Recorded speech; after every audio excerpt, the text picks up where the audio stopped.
I can't get no praise. Y'all do just pump it and just rock it.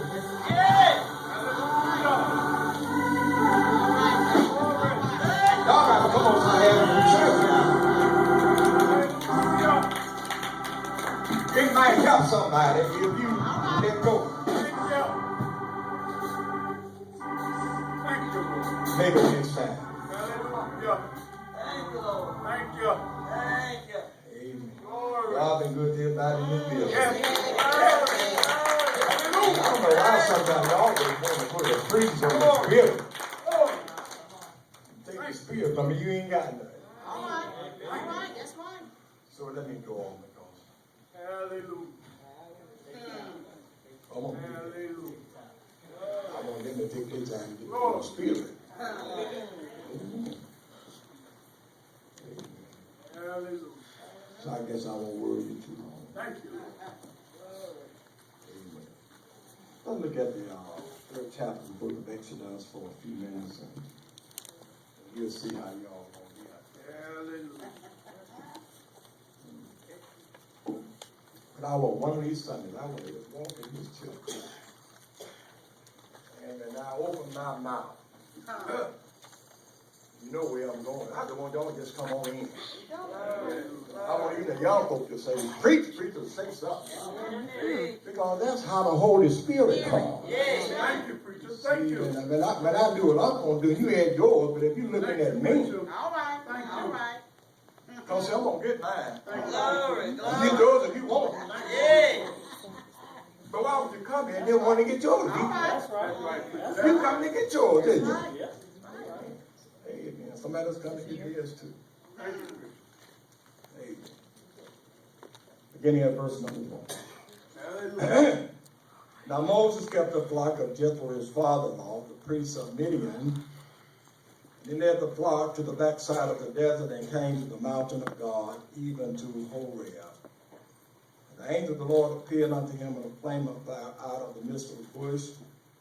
And he looked, and behold, the bush burned with fire, and the bush was not consumed. And Moses said, I will now turn aside to see this great sight, while the bush is not burned. And when the Lord saw that he turned aside to see, God called unto him out of the midst of the bush and said, Moses, Moses. And he said, Here am I. And he said, Draw not nigh hither, put off thy shoes from off thy feet. For the ground whereon thou standest is holy ground. That's all I want to do. I want to talk with you today on the subject, a burning bush conference. A burning bush conference. I want to talk about.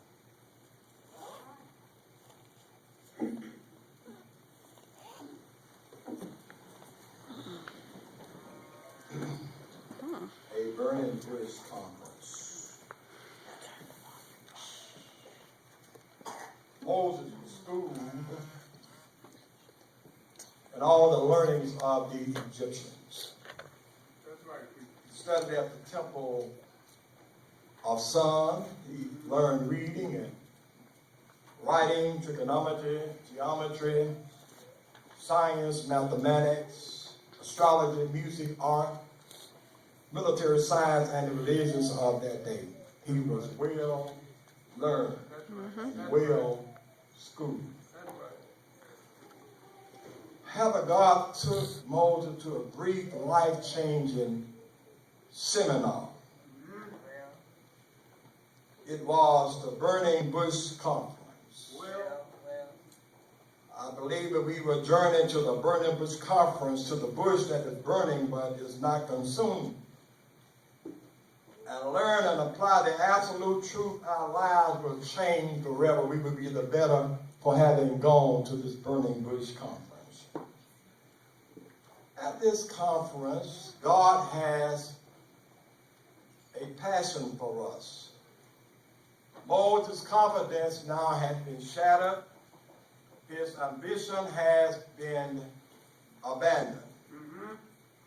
he has ceased now contending for the cause. Well, He had surrendered to the adverse circumstances around him and that surrounded him. well, 40 years earlier, Moses had risked his life for his people. Then he was rejected by the same people that he risked his life for. Fear gripped his life, and he fled from the wrath of Pharaoh. In other words, he had to get out of town, because there was a warrant on him for his arrest. He became a shepherd of his father-in-law's sheep. Moses really now owned nothing. Shepherds were an abomination to the Egyptians, and in the eyes of Moses, where he was now considered a failure. Sometimes things happen to us, and if we are not really in God's hand like we ought to be, we will think that we are a failure. But God doesn't deal in failure. You are no failure. God doesn't make any junk. all right, all right. It may not be your time yet, Well, but to everything there is a time and a season. You're not a failure. well, When Moses' first son was born, he named him Gershom, which means driven or thrust out. This seems to have expressed the fitting and the belief of Moses at this time, and 40 years of failure and loneliness, desperation and frustration and exhaustion led him to conclude that my life doesn't mean very much. all right. And do you not know, when you think like that, that is the enemy talking to you. Well, well. Because you are somebody. God made you in his own image and after his own likeness, so you are somebody. All of us have some up days Well, and some down days. All of us have some down time. well, You're well. not going to always be up. Uh-huh. Sometimes you got to come down to go back up again. But when you're down, there's no way then but up. Suddenly Moses sees a bush that was burning in the desert. Moses went over to the bush, and the first words that he heard was, Moses, Moses. God got a way, I tell you, of getting our attention. He knows your name. He knows your location. He knows your address and your zip code. That's right. Has God called you lately? Did you answer?